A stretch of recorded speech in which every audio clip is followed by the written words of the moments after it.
ఈ 25 నామాలు ఎక్కడ చెప్తున్నాడో అక్కడ సహస్రం చెప్పినంత శక్తి మీకు కలుగుతుంది. అంత గొప్ప నామాలు నేను చెప్తాను, మీరు కూడా చెప్పండి.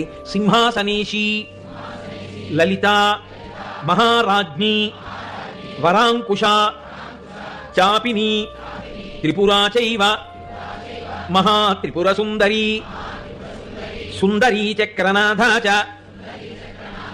సామ్రాజ్ఞి, చక్రిణీ తథా చక్రేశ్వరి, మహాదేవి, కామేశి, పరమేశ్వరి, కామరాజప్రియా, కామకోటిక, చక్రవర్తిని, మహావిద్యా, శివానంగవల్లభ, సర్వపాటల, కుళనాథ, ఆమ్నాయనాథ, సర్వాంనాయ నివాసిని, శృంగారనాయికా చేతి,